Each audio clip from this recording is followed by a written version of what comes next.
Здравствуйте. Мукадиса Сафина встречает гостей. Это спасатели Апастовского отделения МЧС. Сегодня пенсионерки бесплатно устанавливают пожарные извещатели. Такие приборы в каждую комнату. Пожилые люди иногда забываем, как оставляешь, будет работать и будет нам помогать, чтобы не было такой случай пожара. Перед установкой пожарные объясняют, как работают извещатели. Сегодня они появились и в доме Сабировых. Даже при малейшем задымлении прибор начинает издавать сигнал, предупреждая хозяев об опасности.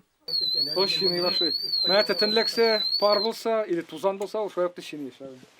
хорошо это. Для случайно от пожара обязательно для людей надо.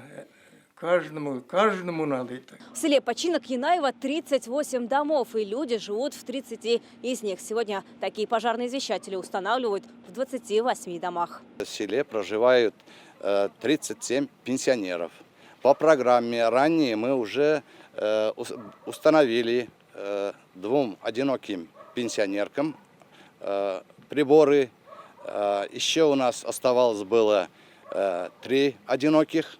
Установить извещатели в 5 селах – инициатива главы МЧС республики. Он уроженец села Починок Янаева. Я думаю, что и у нас в районе, и на уровне республики есть такие люди, меценаты, которые сегодня именно на этом примере могут повернуться к людям и оказать вот им именно такую спонсорскую помощь. Пожарные извещатели в республике устанавливают с 2016 года по президентской программе. Бесплатно их могут получить многодетные семьи, инвалиды и тем, кому за 70. За 5 лет установлено больше 280 тысяч таких устройств. Данные приборы дают возможность нам обнаружить пожары на ранней стадии, на стадии задымления.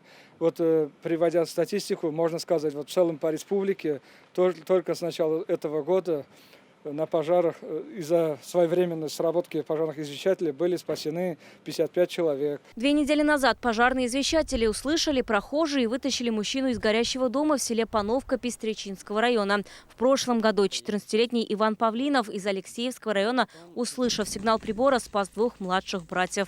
Вероника Гайнудинова, Олег Мыльников, ТНВ, Апастовский район. Закажи рекламу на ТНВ. Телефон в Казани 5 705 100.